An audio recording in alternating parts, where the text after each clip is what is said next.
We make a start, otherwise it'll be not so good for the last ones in the programme who will have to hurry like yesterday. But thank you for a good day yesterday. I think most people were satisfied, and I realise the programme is very tight and perhaps too tight, but that's a constant criticism which I don't listen to. So I think you have to make do with early mornings or late nights or whatever you try to do to make up for lost time. Anyway, the day today is perhaps a little more relaxed, but I just run through it. There's a couple of practical things I just want to point out. One thing is generally is that we have 12 students, and at least 1, 2, 3, 4, 5, 6 have arrived. And maybe they just stand up and show who they are. They've got sort of letters of authorization, which don't mean anything actually, because they're just from me, to say that they're allowed to take tapes and photos and things from the sessions and make interviews with the speakers. And apparently some of them had trouble getting the notes from the speakers. So please be kind and remember what it was like when you had to do exam stuff. They're not mainly doing it for the exams, actually. They're doing it for us because we're trying to make this toolkit, and so we have made an agreement with the University of Turku and with Malmö and with Helsinki that they will help us to you might say edit the material from this conference, and we also have material from the last 2 conferences. So we hope that something will be you might say publishable in some format or other at the end of this semester, and a couple of them are actually doing it as their exam, you might say, task. So they're going into more depth, which we're very, very pleased about. So thank you for that. So another practical thing to begin at the low end is this thing about salty pie, which is really scraping the barrel for something to say before we start. But it's because this is still, although it's a very beautiful place, it's still quite a sort of a monolithic institution from my point of view, and they need lists and lists and lists, and they need a list about who is going to eat the salty pie. So if you don't mind, because it's not included in your fee, it's an extra negotiated, you might say, option, as it's called, and. But we think really we would like as many as possible to stay to hear Anthony, who unfortunately missed the evening session last night, but has arrived from the ensemble Assemble from London, and he's making the presentation at 7:30. So fill-in time is eating the salty pie. It's actually not so salty. It's very nice, and it's also vegetarian if you don't want the carnivorous version. And then after Anthony, we've got the free sauna. So we're all going to meet in the sauna and carry on with the group sessions. So the sauna is open. So that's the thing. There's a list up there for the evening meal. So please do that. I'd just like to say thank you again yesterday to Espoo City and to Tina, who's here, because it really was a great way to end up a very intense and an interesting day. So thank you for that. It really did supplement the, and it was a good way of getting away from stuff actually, but still talk about it. So I think it really was very nice. Anyway, the program is not changed. It is as you can read it, and we're starting. We have 3 keynotes today. You might say we haven't got them all at once. We've spread them out. So we have Sarah, Douglas Murray, and Ali Sabourin, who are going to introduce us to the network of the creative cities in Canada, which has in many ways been always looked at as perhaps the model for many European countries who are looking at how to develop cultural planning and to create, you might say, a platform of cities and experts who are working on this and communities. So they're going to give us some of their reflections on their past work, how things have gone from an overall perspective, and then they're going to follow up some of this in their session, which they'll both be taking part in later on today, their breakout session, which is going to perhaps to look more at the toolkit aspect of good practice, of what the principles are that they have developed and found out over the past, I guess it's 10, 15 years or so. Okay, after that, then the second one we're having is, have I put it on here? It must be in the afternoon.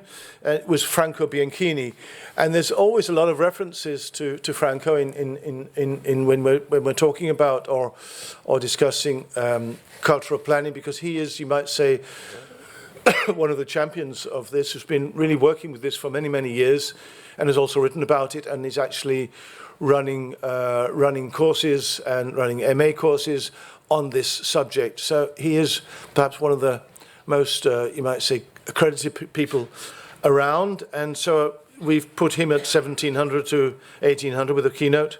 And as I said, Anthony Meacock from Assemble is also really a keynote. We though thought it would be a little more relaxed, and that's why I put him in the evening. So we will probably hold that here in this session or in this room. Okay, and in between you have you have your breakouts, and I think that's all very clear now. After yesterday, you know where the rooms are and what to expect and not to expect. Don't expect too much talking, because everybody talks over. We know this. Everybody loves to talk, but really push your questions and say, no, we want to talk, and let's see if we can limit their enthusiasm. Okay, so I won't go into that. It's all very clear. Anything else? Okay. What we'll do, another thing is that people have been asking about whether they can get copies of PowerPoints, and we are collecting the PowerPoints. I'm not quite sure which format we're going to do it. If you need it quickly, if you need anything quickly, you can write to us or contact us. You have the contacts, you know that, and we can send you the single PowerPoints. But we're trying to find out how to collate these in some sort of meaningful way. Maybe just put them on the website and whatever, but we'll let you know about that as soon as we can. But if you need to use something, at once, sort of say, you just contact us either during these days or just afterwards. And I think we've agreed with most people that they are willing to let their PowerPoints circulate and be used in a sensible way. Good. All right. So that's all the blurb. So let's get on with the first speakers, and I think they're doing it tandem. I think Sarah is starting, and I think Ali is supplementing and coming up and backing up and taking over the baton later on. So okay, thank you for coming all this way, and thank you for giving us the best of your 15 years experience, so we know exactly what to do and not make any mistakes in the future. So thanks for that.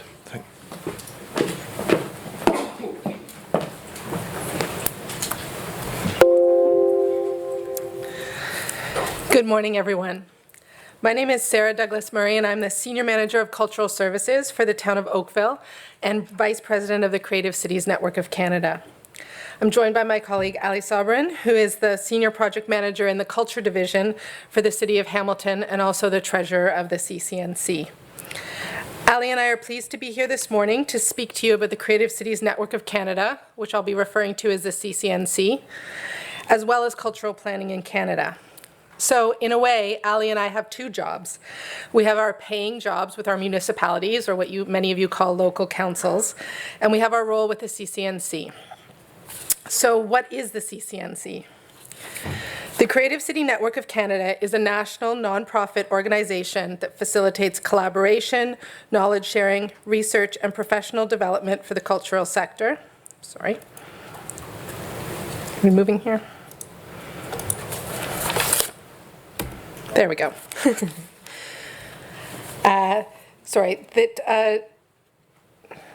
Where was I? Through the development of cultural policy, planning, and professional practice. Our membership represents over 175 communities across the country, representing 16 million Canadians. We exist to connect and educate the people who do this work and share the working environment so we can be more effective in cultural development in our communities. By sharing experience, expertise, information, and best practices, our members support each other through dialogue, both in person and online. And as has been mentioned, 2017 was the 15th anniversary of the CCNC. The organization established itself as a not-for-profit in 2002 when it hired its first staff and subsequently moved to its own office in downtown Vancouver. The organization continued to take on research projects, began charging municipal membership fees, and started to receive annual project funding from the Department of Canadian Heritage and the BC Arts Council, which was crucial support for an organization that serves an entire country. This could not have happened without the work of Burke Taylor and Nancy Duxbury, who we have with us, who are both honorary members of the network as founders. Support from municipalities across Canada and the financial support from a number of cities like Vancouver, the Canada Council for the Arts, the British Columbia Arts Council, the Bronfman Foundation, and the Department of Canadian Heritage helped get the organization started. And free office space was provided by the City of Vancouver in its early days. However, as many of us know too well, priorities change, and while at the beginning we'd been very fortunate with funding, due to changes in government and priorities, funding no longer became available. However, the network was able to sustain itself as it had built a strong network of members and had become a vital and valued organization because we'd made our case.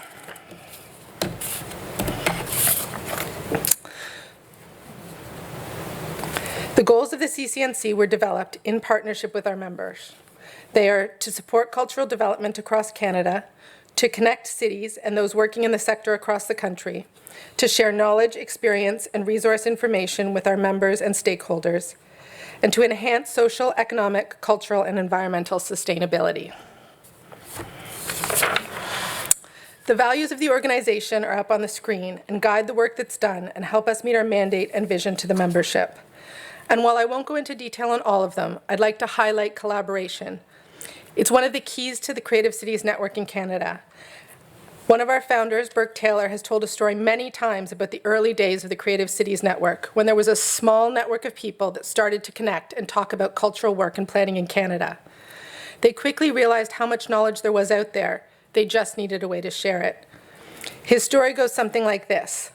One day, there was an email sent out to a loose group of cultural workers from someone sitting in council chambers. It said, "I was in council today. Someone asked about public art. Help, what can you tell me?" And 15 people dropped a whole bunch of information on this person and gave them great advice.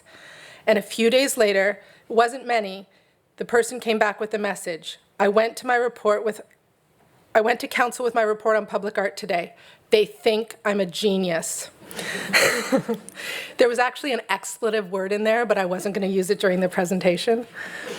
And that's the power of collaboration, which continues to be one of the key values of the CCNC.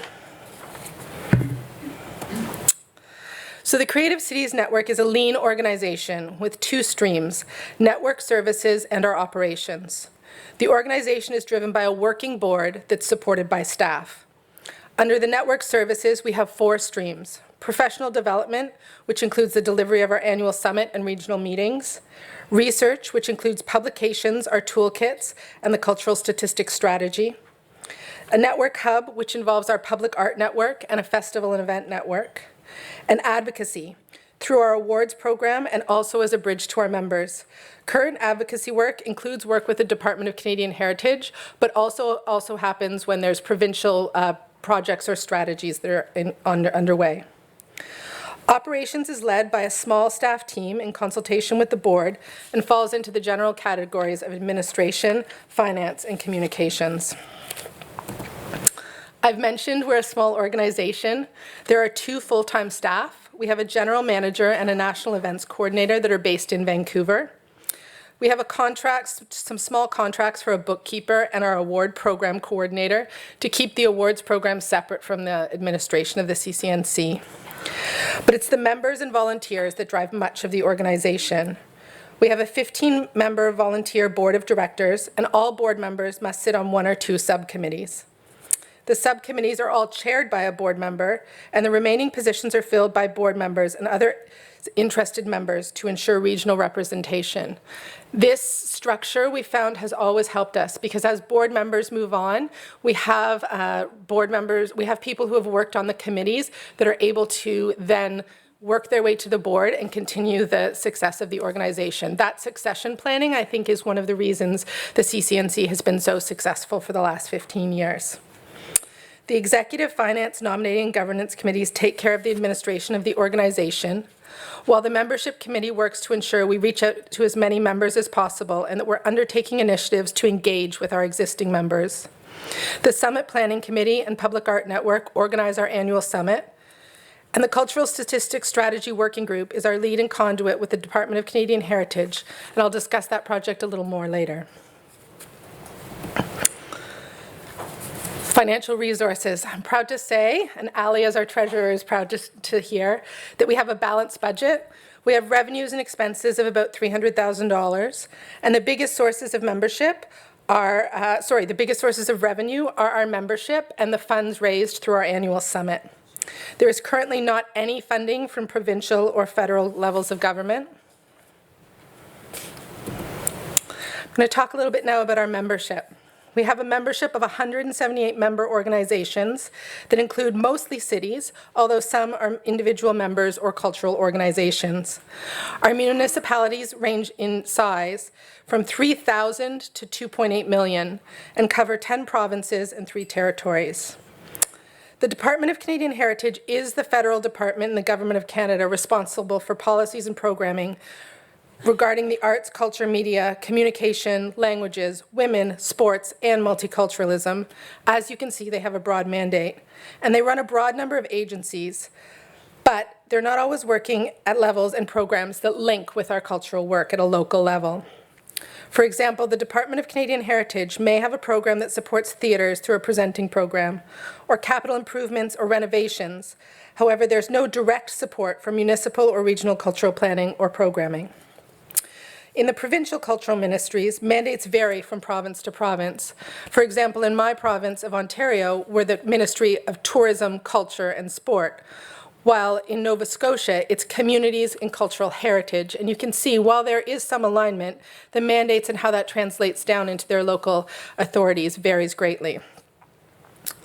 While Ali and I are lucky enough to be working in the cluster of memberships in Southern Ontario, which is kind of that big cluster right down there by Michigan, our colleague in Thunder Bay, who's up at the top of the lake there, is a 16-hour drive away from us. And if we were to drive to visit Kelly, who's our president in Alberta, she's that dot up by the 28, it would take us 36 hours. So you can see that geography is something we always have to overcome. You'll also notice when looking at our membership map that we have strong representation on the West Coast in British Columbia and also in the cluster I've talked about in Southern Ontario. That's for a number of reasons. It's true that is where there's the largest density of population. We've also found that any areas that are clustered close together like that helps us with networking, and we tend to be able to reach out to all of the local councils and get a strong membership base. Leadership from the provinces in both British Columbia and Ontario was very strong. In late, about 2008, 2009, there was funding available in both British Columbia and Ontario from the provincial governments for municipalities to implement cultural planning, which really, I think, sparked a cultural planning movement in Ontario and BC. As well as the summits. We've held many summits in both Ontario and BC, and we know that holding a summit helps us engage and increase our membership. So now just to talk a little more about Canada and our comparisons to you here in the Nordic countries. We're in the northern part of North America. Our provinces and territories, as you can see, extend from the Atlantic to the Pacific. We cover nearly 10 million square kilometers, making us the world's second largest country. And our border with the United States is the world's longest binational border. We're sparsely populated with 35 million people, and the majority of our land is dominated by forest, tundra, and the Rocky Mountains.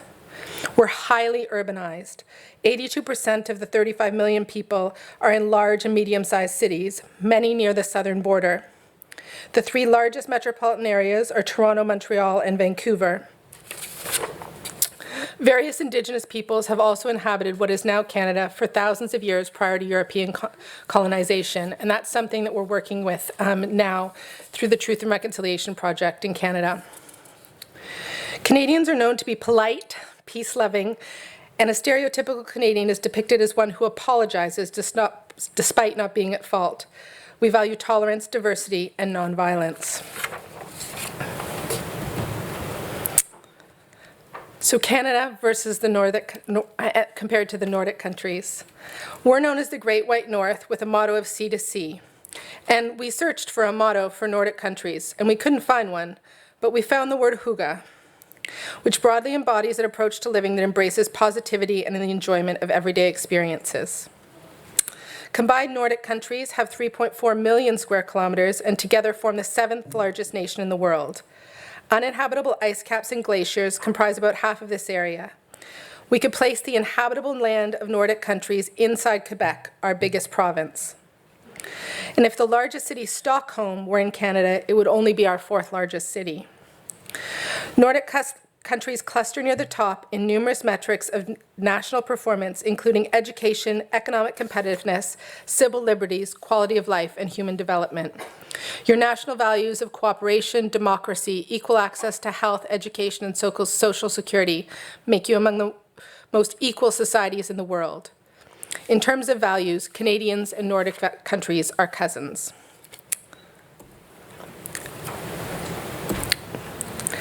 I'm now going to shift gears a little bit and talk about the services and programs that the CCNC offers its members. We constantly hear from our members that one of the most important roles and valued services is to connect them to information and each other. We do this in a number of ways, digitally, through our members portal, listserv and newsletter, and in person through our summit and regional meetings. Our members portal has been developed for members and is managed by our members. It helps them find one another, list primary contacts and other municipal contracts by field and position within their organization. It's managed by the members, and it provides links to cultural plans, websites, and other resources produced by municipalities. Members can also sign up for the listserv. The story I told earlier about the email was kind of the founding reason for our listserv startup. And it was an early feature of the Creative Cities Network. Due to changes in technology and websites, it had stopped for a number of years. But our members seriously called for it to return. And we now have 5 streams of open forum, public art, planning, events and festivals, and resources and research. Depending on your line of work, you can sign up for one or all. Members are very active, posting questions, issues, and ideas for feedback. And when you can reply to the listserv, or if there's one of those touchy subjects that you'd like to respond on, but not reply all, you can reply directly to the contact. Most posts get at least 5 and sometimes dozens and dozens of replies.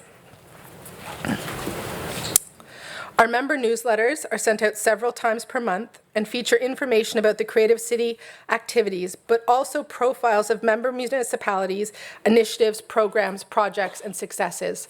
They really help our organization know what's going on and see the hot trends.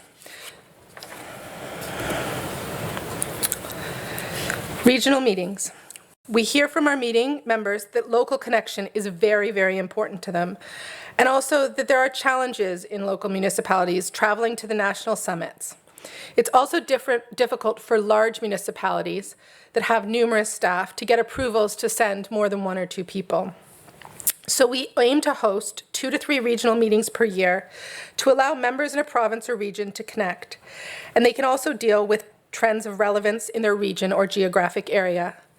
So for example, the Creative Cities Network hosted an Ontario regional meeting during the development of the Ontario Cultural Plan. Vancouver, around the Olympics, had a meeting, a regional meeting out there of CCNC members specifically targeted to public art around the Vancouver Olympics. We try to focus hosting a regional meeting in advance of this summit to build memberships in that region.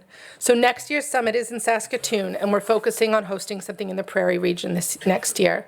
Saskatoon's smack dab in the middle of the country, so it's a challenge for us to get engagement in an area that's surrounded by very, very small municipalities. Learning opportunities are another key deliverable that we provide our members. Through toolkits and resources, the summit, peer support, networking, and research. As has been mentioned, and I hope you had a chance to check them out, we have created 3 toolkits. All of our toolkits are free, online, and available through the Creative Cities website. There's a cultural planning toolkit, which Ali and I will be going into much more detail about in this afternoon's workshop, and a cultural mapping toolkit, both which were created in 2010 as a partnership between CCNC and Legacies Now, which was a funding stream in British Columbia. We also have a public art toolkit that's available on our website. Moving forward, we're hoping to secure funding to update the toolkits over the coming years and make sure that they're continuing to be relevant with best practices. We're also going to develop a Truth and Reconciliation Best Practices Toolkit in support with and partnership with the Truth and Reconciliation movement that's very active in Canada right now. And our toolkits, even though they're set 8 years old, still this page of our website gets 9 downloads per day. So I'm going to move on to talk a little bit about our summit. The annual summit is the highlight of the CCNC calendar, much like this conference is, I hope, for most of you. The locations follow a 4-year call for proposals, and summits are supported by the host municipality financially and in kind, with host city staff acting as co-lead with a Creative Cities board member.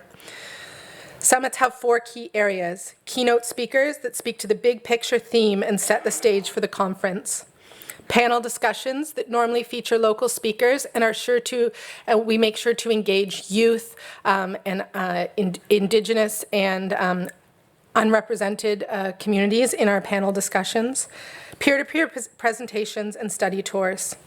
The summits have a regional representation, and I'm proud to say in the last 5 years we will have covered coast to coast.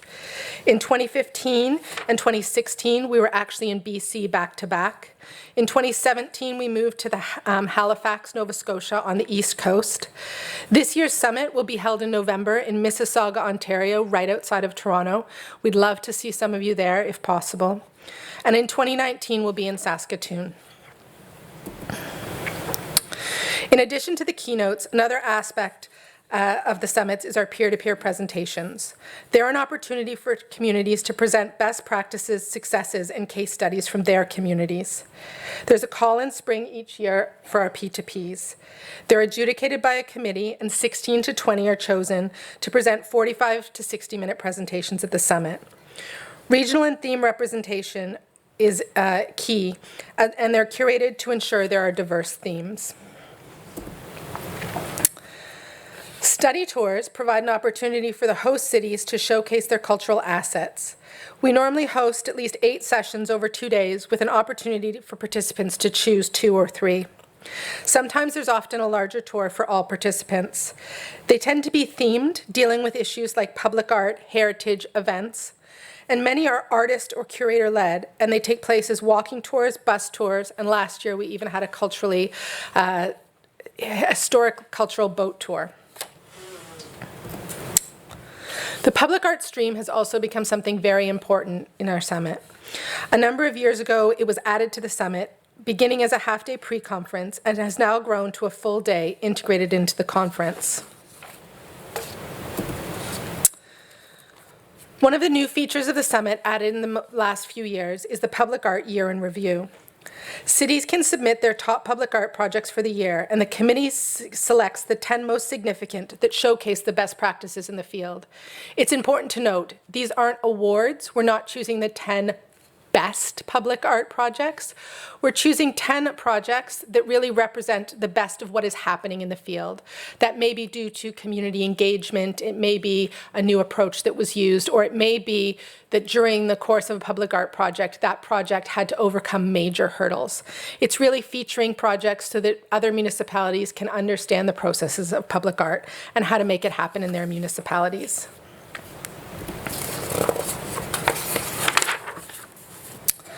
The summit also includes time for networking that includes a welcome reception, networking breaks, and evening activities. We hear from members over and over again that making sure they have time for that social and networking time is of vital importance to them. When they're primarily dealing with each other over email or teleconference, having that face-to-face representation is key.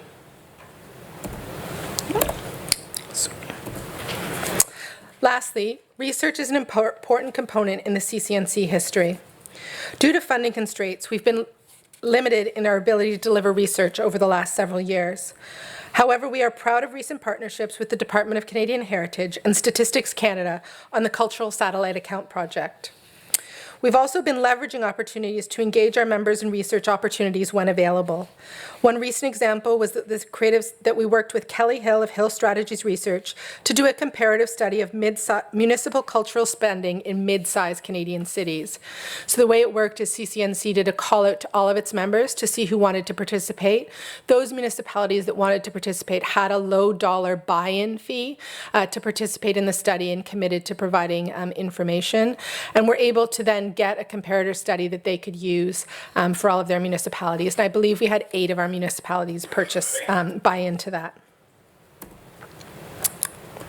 Oops, sorry. The Culture Satellite Account is an accounting framework created, now I'm going to talk about the Culture Satellite Account and our project with the Department of Canadian Heritage. It's an accounting framework created to better measure the economic importance of culture, arts, heritage, and sport in the Canadian economy. The Culture Satellite Account is a new initiative based on the Culture Resource Framework, which is intended to foster a standard approach to the measurement of culture in Canada. The Culture Statistics Consortium is a national project made of members of diverse groups from all levels of government. Canadian Heritage, all of the provincial ministries, the Canada Council for the Arts, Library and Archives Canada, Telefilm Canada, the Cultural Human Resource Council of Canada, the Ontario Media Development Corporation, the Ontario Arts Council, the British Columbia Arts Council, and us, the Creative Cities Network. Working with Statistics Canada, they've worked to make sure that we have the right numbers and the right tools. The provincial and territorial cultural indicators are timely estimates of the economic contribution of culture in Canada. In 2016, cultural GDP, gross domestic product, totaled $53.8 billion and equated to over 652,000 jobs in Canada. The largest contributors to culture GDP and jobs were in the audiovisual, interactive media, visual and applied arts domains, which included, among others, activities related to design, broadcasting, film, and video. One of the other recent CCNC initiatives was our awards program, which was launched in 2016 with the goal of celebrating outstanding achievement of Canadian municipalities in the field of culture. Our annual award process is open to CCNC voting members in good standing. There's a volunteer peer jury process led by a third-party contractor, and the recipients are celebrated at the summit. We have 4 award categories: cultural planning, public art, cultural events, and a leadership award. So what are some of the learnings that I can pass along to you if you're looking to start an organization like the CCNC? First, we hear from our members about the importance of communication. You need to make sure and to have mechanisms to share and exchange. The geographic scope of our membership is a big challenge, but there is an importance of having some face-to-face meetings. We learned long ago that there's a value of an annual in-person planning session for our board, and that our board orientation and making sure we outline our expectations is key. As I've mentioned, we are a working board, and when people do want to come into the organization, we need them to understand the commitment that that takes. It's important for us to be clear of roles and responsibilities for board members, committee members, and our staff. And so we've really worked hard in the last number of years to document all of the policies and procedures to ensure for succession planning and continued growth in the organization. I've spoken a little bit about terms of reference. We also learned, our office, as I mentioned, is in Vancouver, which is on one of the far coasts, that there's a need for a local support for our staff team, and we always ensure that we have a board member in the Greater Vancouver area who can provide that in-person support to our small staff team. Where are we going? We have a number of new strategic projects which we're in the process of prioritizing. We're in the middle of a digital platform expansion with a webinar pilot project happening later this year. We're investigating expanding cultural sector research. We're working to strengthen our support with the call to action as identified in the Truth and Reconciliation report. We're looking at outlining the scope to update our toolkits. And we're investigating collaboration and partnership opportunities with many other organizations. I'm now going to hand the podium over to my colleague, Ali, who will be speaking a little more about cultural planning in Canada right now.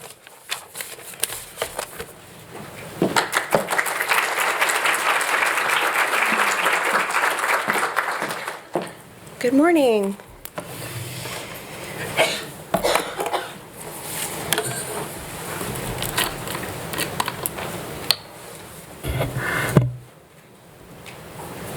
Okay.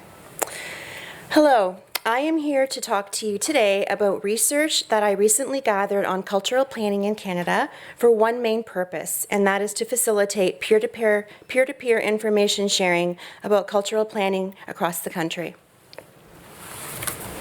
So here's the definition of cultural planning. I'm not sure if this is hotly debated. This is, we pulled this from international expert Colin Mercer, and the key points are that it is strategic, it is integrated, and it supports broad goals of both economic and community development. Culture and cultural assets, we say, are one tool in our toolbox to address major city priorities, be they building neighborhoods, attracting immigrants, retaining youth, fostering creativity, or others. Okay, so the methodology was quite simple. I reached out to cultural planners through our CCNC. I just placed emails and phone calls, and I was very happy that people were very willing to talk to me in short order. I contacted mostly current and incoming board member cities, and there was only one qualifier. They had to have a cultural plan. The methodology entailed a 30-minute telephone interview. One did go an hour, but they were mostly 30 minutes. And I asked the same 22 questions to everyone. The questions were both open and close-ended in nature, and the calls were all held in the last quarter of 2017. And that's because I wanted to get Victoria, and they were having their plan go to council in December, so I thought I'd just wait for them. There are noted caveats, and I know there's many esteemed researchers in the room, and this work is nowhere near a quality professional level, but I'm going to point out some of the obvious limitations. First of all, this was a sample of convenience. It was a short reach for me to get these people to talk to me. The number of 22 is not statistically significant, and this is therefore more qualitative than quantitative in nature. Although I do use numbers, I know that they're not necessarily representative of the whole country. I contacted 23 people and completed 22 interviews. That last person had a good reason. He was out of the country for the whole time. And most of the questions, because they were open-ended, the results are themed, and I'm the person who themed them, so I guess I just took liberties around what I thought sounded similar and put like with like. And the responses provided, this is a very important one, are the opinions of the individual cultural planners and not official city positions. This came up time and again. People kept saying, don't quote Oakville or whoever on that. This is just my opinion as a cultural worker. So just keep that in mind. And if you will imagine that these chairs here are filled with these 22 people from across Canada. So the research questions, I know this doesn't add up to 22, but I'm just kind of clustering and I dropped a couple. Basically, what are your wins and challenges with your cultural plan? Did they have a community-based committee, like a roundtable that governs the implementation of their ongoing cultural plan? What were their top 3 opportunities and threats that they saw that were occurring across the country and elsewhere that would impact them in the near future? What was their biggest project now? An opinion poll on cultural planning, advice to cities without a cultural plan, and advice for cities updating a cultural plan.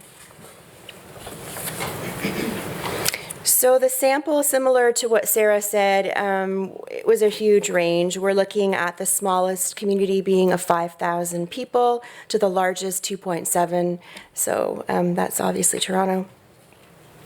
And so we did manage to get people from across the country, but there's a big clustering again in Ontario. It's a pretty good start. We call this our quick and dirty, but at least we have more than just Ontario, more than just 3 cities that are shown here.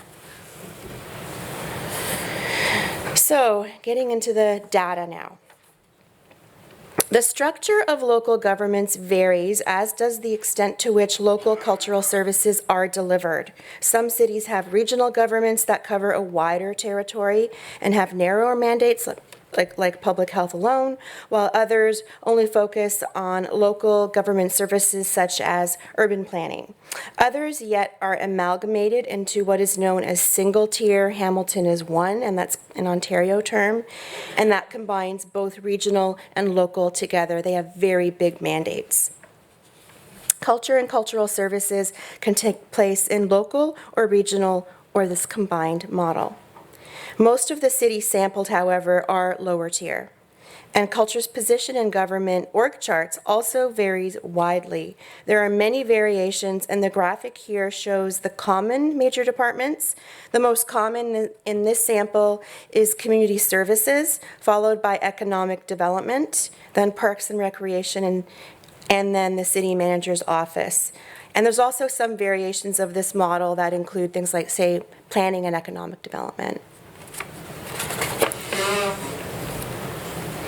The cities sampled also vary in terms of when their first cultural plan was approved, and the range is 16 years, starting in 2001 all the way up to 2017. And the most common year, just by one with a little blip, was 2010.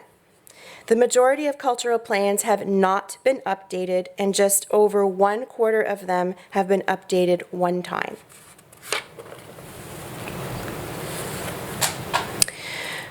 In terms of giving updates to council, most cultural plans provide ad hoc or regular annual updates to council on the plan's progress.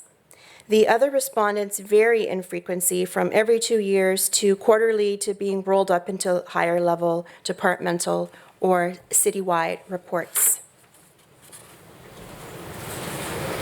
So what did the cultural planners cite as their biggest wins attributed to their cultural plans?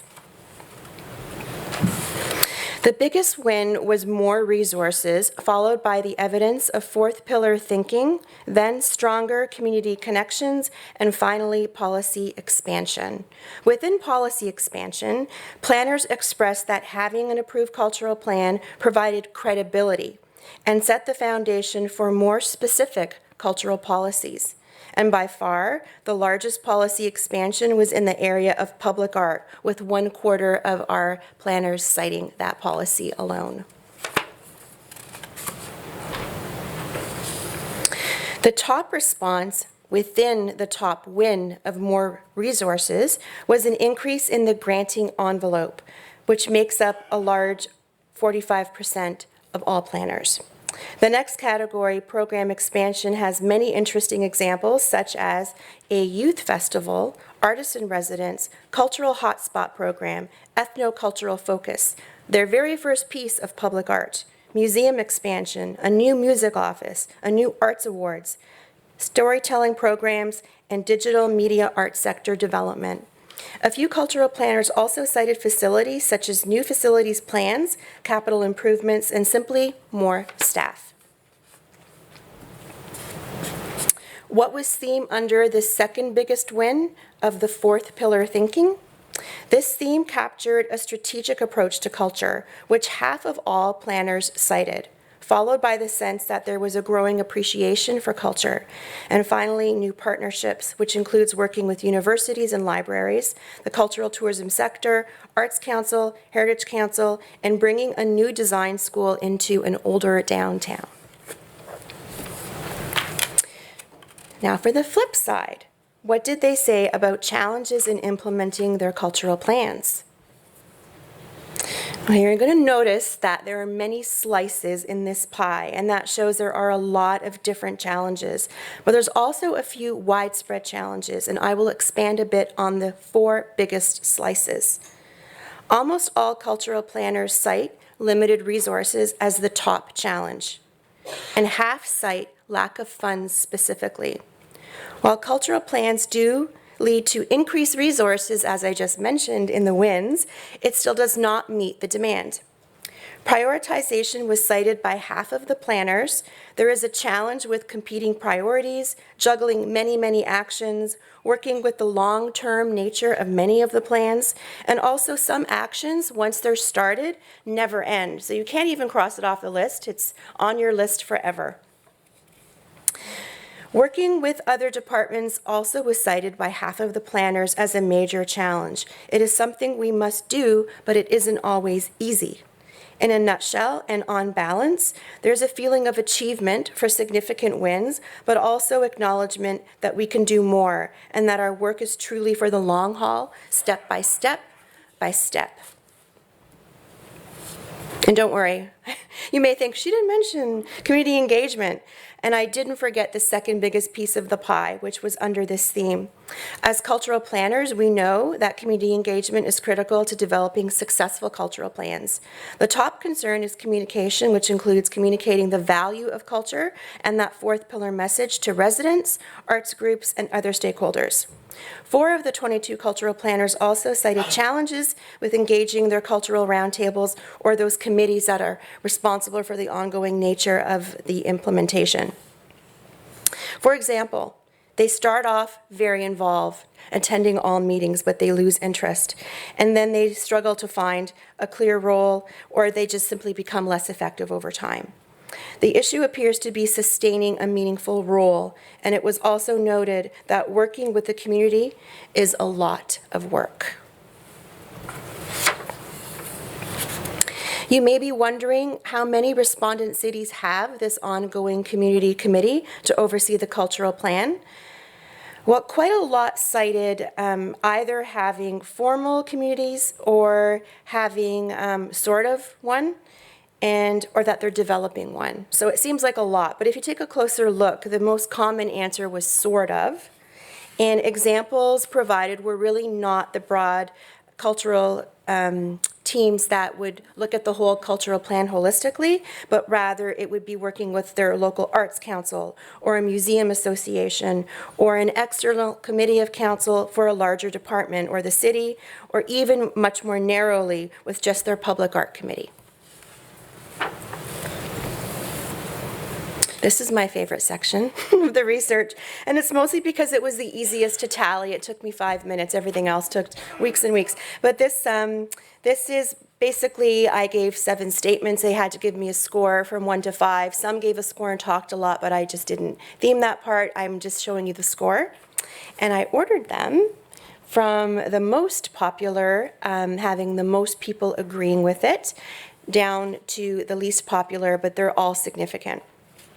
So the top answers in terms of agreement are: cultural plans should be integrated into business planning activities. This doesn't mean that this is happening, it just means that everyone thinks that we should be doing this. A cultural plan is worth the effort, which is good because they are a lot of work. A cultural plan is key to positioning culture as key to quality of life. Also scoring highly was measuring the impact of culture. Without a cultural plan, culture's role is at risk of being diminished. We have made great strides in increasing the awareness of culture significance. And finally, mapping is as important as a cultural plan. This one had a little bit of debate. Some people said, well, I think it's important, but equally important, I'm not sure. So it's just because of the word equal that one became a little lower on the list. So now we turn to the trends. The cultural planners were asked to identify those top 3 opportunities that they predict will impact their work in the near future. There were 2 top themes, and really they're super themes, and you'll see in a moment why, because there's so many things included under these. And the first one is innovation and partnerships. Examples included retaining students and being a teaching city, bringing universities into downtowns, the STEM to STEAM movement. I'm sure we've talked about this in more than just our city. It is a huge international movement. And in case you don't know what it is, it's adding arts to that discipline mix that's avidly promoted as key to competitive growth, and that is science, technology, engineering, and maths. Attracting creative talent, and the idea that everyone will be a designer in the future, and that creativity will be a top skill in the job market. And finally, incubators and creative hubs. There was a very big focus on universities and the overall discipline of innovation. The other theme tied for first is diversity, equity, immigration, plus truth and reconciliation, which I'll be calling TRC. This theme also includes examples such as diversity inclusion plans, transculturalism, attracting diverse people, and being open to a new or changing vision of the changing community. 7 respondents specifically cited TRC, which is a commission in Canada with a mandate to inform all Canadians about what happened in the residential schools for the Aboriginal peoples. These government-funded, church-run schools were set up to eliminate parental involvement in the intellectual, cultural, and spiritual development of Aboriginal children, and they date back to 1870, with the last school closing in 1996, so pretty recently. The goal is to guide and inspire First Nations, Inuit, and Métis people and Canadians in a process of truth and healing. A summary report in 2015 was published with 94 calls to action, and it urged all levels of government to work together to change policies and programs to repair the harm caused by residential schools and to move forward with reconciliation. Other trends, so these ones have 1 in 3 people citing them, are around the measurement of culture. A very large collaboration that Sarah mentioned is the Cultural Statistics Consortium, and that involves all levels of government and many other cultural organizations led by the Department of Canadian Heritage. CCNC is the coordinating voice for local government. And this account, I also hear it's happening internationally, where it's basically, we use the framework for culture, and they went into they let us go into the national system of accounts and carve out all the pieces and say that's culture, that's culture, that's culture, and then we get GDP and job numbers. The digital economy is also on the radar, and this is huge as it relates to the 4th Industrial Revolution. According to Graham Flack, the Deputy Minister of Canadian Heritage, he says the culture sector is the most disrupted by the digital revolution. It will impact programs, access, plus digital economy, and it's also very tough to measure because it permeates borders so easily. In some ways, this theme could have been added to innovation as a super theme because it relates to open data, which is also a very cool use for cultural mapping, smart cities, and service delivery transformation. Another trend was an economic development focus, specifically cultural industries, which has been a trend underway in Canada for some time. So now the threats. The top threat is funding, with most cultural planners citing that they fear austere budgets and competing priorities such as road repair or crumbling infrastructure will impact cultural planning. Others are worried that it is hard to keep up with the growth in the city. 4 in 10 planners cite the risk of shifting political support in addition to a lack of understanding of culture. Even cities that have very strong support from mayor and council today realize this can all change with the next election. There's also frustration that culture is not a mandated service, so it is theoretically prone to budget cuts. Another top threat is affordability in cities and competing local priorities. Affordability is viewed as causing problems for some in retaining artists. Some win and some lose in this mix. And they're moving to cities that have lower real estate prices and also keeping up with cultural infrastructure needs. The biggest projects today are around the areas of facilities, cultural animation, social change, updating plans, collaboration, and policy and processes. And I won't bother reading these if the slides are available. I can chat with you more about some of these big projects later. So what was the advice to cities who do not have a cultural plan? The biggest piece of advice was get one. The next piece of advice is to invest in resources. People stated that CCNC has helpful resources such as the toolkit and the listserv. In addition, they said hire a speaker or hire a dedicated FTE or full-time equivalent or staff person. Respondents also suggested to start somewhere, cultural mapping, or just identify existing linkages, or go broad, or be specific. So there's a big range there, and I guess it all depends on what you have going on in your community. Advice to cities doing an update. The top advice is to take stock, look at what's worked, where the gaps are, and to seek out what's unique in your community, which is common sense. The next advice is to engage the community again and to develop a report card on activities and especially impacts. So I just want to reiterate a few pieces. I know I went through these quickly, just kind of what I think are key insights and reflections. Some of these are big trends, and others are one or two off, which I think, which are still revealing, even though maybe only one or two people said it. First, consultation is getting tougher. We strive for inclusivity, and we must reach it both wide and deep. We want to include a large number of cultures and our Indigenous peoples. We want to reach people who do not normally engage. We also honor interculturalism, where we look at both similarities and differences. And some people are simply tired of being consulted, and we must break through all the chatter and clutter and all the meetings people are invited to. Next, the fourth pillar concept is both a big win and the next big trend. We strive for more collaboration with other departments, and there are still inconsistencies in some practices, such as bylaw enforcement, where our staff go out and issue parking tickets to musicians who are unloading their drum kits and other equipment. And it's really embarrassing for us because we want to be a music city. So we have to work within our goals and our cultural plan and still work on these policies that linger and make our work harder. World politics is also on the radar, even if we are local in nature. We acknowledge that we are not immune. One quote is that there is a compelling story for cultural planning in a discordant world, and also that there is an important role for culture with peace and tolerance. Which brings me back to the TRC. This was a very big, important theme that echoes respect and healing, and more culture departments are getting involved and even taking on lead roles in this. Also of note is affordability, with big concern over real estate prices climbing and climbing and climbing. The fear is gentrification will drive away artists and creative talent or make it impossible to maintain the cultural assets.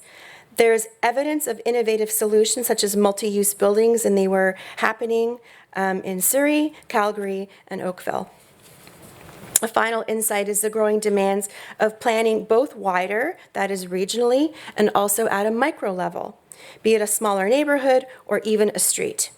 Added to this is the increased tension in balancing the needs of older downtowns with rural areas, new growth, and suburbs. Our jobs as cultural planners are becoming more challenging because we feel we must do it all. Examples of creative solutions include repurposing single-use older buildings into multi-use, pop-up cultural installations that delight in transit systems, local malls, murals in parks, public art and rec centers. So the answer to the question, would you like A, B, or C, is yes. Do I have time to go over? Am I over time? Not yet. Okay. All right. So we had a chance to compare this 22 planners research with other insights that are also very fresh and new. First of all, there was a Nordicity workshop, and because they're a CCNC member, they invited CCNC members that are local. This meeting was held in Toronto, and I have some information that was shared in that forum to quickly highlight how it relates to our research and what was different. And there was also a recent article in Municipal World, which is a magazine across Canada that's really targeted to municipal workers, and it was in February 2018. So So when we compare the Nordicity workshop, and they included speakers from Lord Resources, and these are very respected experts and consultants in the field, you'll see on the left the aspects that validate the findings from the 22 cultural planners. Added insights are in the middle column, that darker blue column. And they are, I think this one's really cool, actually. I want to do this. It is micro residencies. And the example is that this was in Dallas, Texas's cultural plan. And they embed an artist into each municipal department for 1 week. I think that is just an amazing idea. The workshop also offered very in-depth analysis and examples on facilities and options to address threats. It also included great insights into digital skills gaps and infrastructure gaps that we faced in the digital economy. On the right are a few unique aspects of the 22 cultural planners. You may have noticed I went on and on about what I'm calling planographics, things like when the plan was first launched and things like that. And really, I'm emphasizing that this is just peer-to-peer sharing. Nordicity also talked about cultural planning 2.0 into cultural planning 3.0. So in 3.0, there is greater integration with other municipal planning processes, which was featured heavily in the 22 planners, what I called the fourth pillar. There's also a growing appreciation of the importance of partnerships between departments and the community and other sectors, which also echoes fourth pillar thinking. And they also very much mention innovation and partnerships, as did we. There was an article, as I mentioned, just last month in Municipal World written by Greg Baker. He's an expert as well in cultural planning in Canada. And while the article did have a little, yay, Canada, kudos, catching up, great job that you're catching up, and maybe even caught up to Australia, which is considered a major leader in the field, really a lot of ink was invested in pointing out the criticisms and ways forward, things we can address to do better. So I'm going to say that these appear here in these boxes on the left, the 5 blue boxes.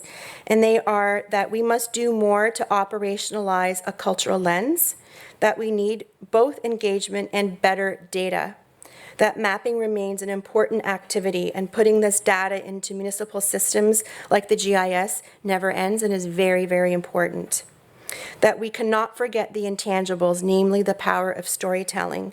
And it's a reminder that we can not only promote culture for culture's sake, although this is still a mandate, we must do more to reflect culture in place-based planning and things like promoting aesthetics and collective discourse on cultural issues and wins. The article also pointed out that cultural planning is still not a formal field in Canada, but there is promise to make us all legitimate yet. We also asked the 22 cultural planners, why are you compelled to keep doing cultural planning? Because let's face it, it's a long job for the long haul, fraught with challenges. I pulled out my 2 favorite quotes that embody the motivations that make this work meaningful. They are, I do it because my city is important to me, and culture is the heart of community. Culture bridges the past and the future. It is a tool to both disrupt and heal. It is ever optimistic, and it is a vector for positive change. I'm done. Okay. Are you coming up?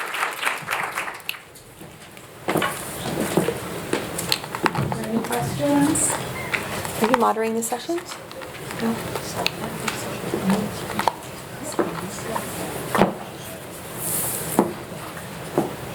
Use your microphone. Thank you for the presentation. My name is Mary Song. I'm from Turku University. How much is the membership for these creative cities? And do the cities pay all same, whether they are big or small? Yeah, great question. No, we do have a tiered membership program where the large municipalities have a larger membership fee. I believe the largest for our major cities is 2,000? No, it's more than that. I think 2,500? Yeah. So it's about 2,500 Canadian dollars. That's for the big cities. So Ali City falls in there, Toronto, Vancouver, Montreal. The majority of our members are in the next tier down, which is mid-sized Canadian cities, which is about membership of, I think, about 1,400 Canadian dollars. And then for our smaller cities, depending on population, it's anywhere from 500 to $1,000. I think the lowest is 250. 250, yeah, for the small. The cheapest price. And the membership fee, when we do our summits, there's a pricing strategy for the summit. So members pay about $100, $150 less to attend the summit than non-members do. So there's a real incentive there as well. Okay, and who pays this? The municipality, the local council, normally out of the cultural, wherever the cultural services department lives. We also do have an individual membership for people who are still involved in cultural planning and want to be part of it, as well as some organizations. Is there any qualifications the city wants to be part of it? Do you have any criteria they have to meet, or they can just participate? None. They can, if you're a city, you can join as a municipal member, and then hopefully we'll get you to do a cultural plan or do more cultural programming as through what you've learned. Okay, I'm writing my thesis about UNESCO Creative Cities Network, and have you heard or are you aware of this? Yeah, absolutely. And actually our president, Kelly Jarrett, actually presented at the UNESCO summit in Korea this year. Okay, and do you have any collaboration with these people as well? It's just kind of starting. Yeah. Very Actually, early. I think Nancy may have had, you may know that she really, we wouldn't be here if it wasn't for Nancy. Do you want to take that question? Or add to it, maybe? Okay. Who asked the question? Just so I can see where you... About UNESCO. So I can see who I'm talking to. The Creative Cities Network of UNESCO started after the Creative City Network of Canada. I was involved in, let's say, consulting or advising them, and they went off different ways anyway. At the beginning, I do? There we go. Is that better? At the beginning, they had 6 municipalities or 6 cities in the UNESCO network, which was the problem, because you can't be a network with only 6 cities. Now there's many more, but it might be changing now. But in large part, the cities that joined the UNESCO network were to market themselves as a UNESCO branded city, which is a very different motivation than joining to learn from your peers and to do more. We can talk later. Thank you. Are there any other questions? I have one question, which is a question of principle, but it's I think it's too long. We may want to discuss it outside this, because I think we need time to move on to the next workshops.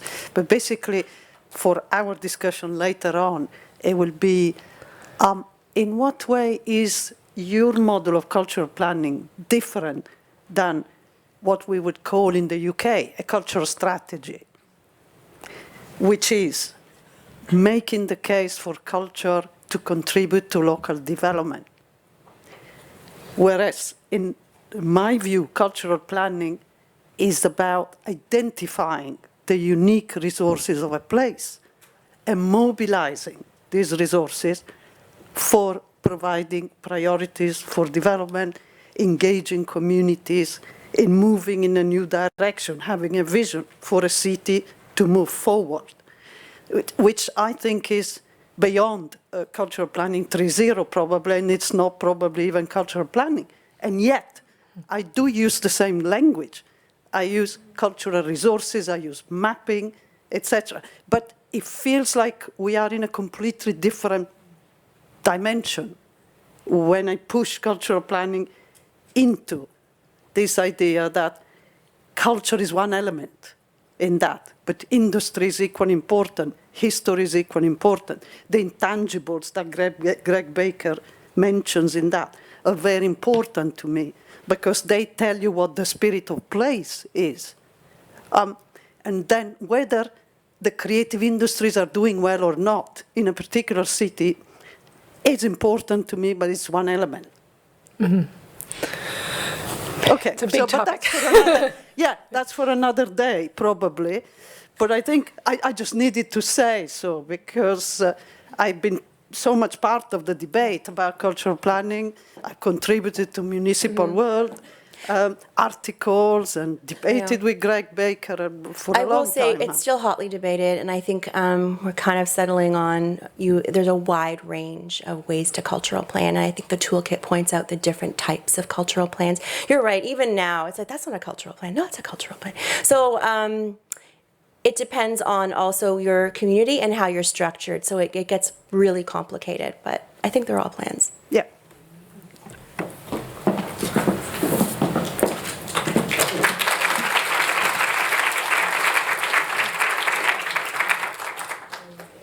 Okay, well, that was a good way to start, and I think actually we're on time.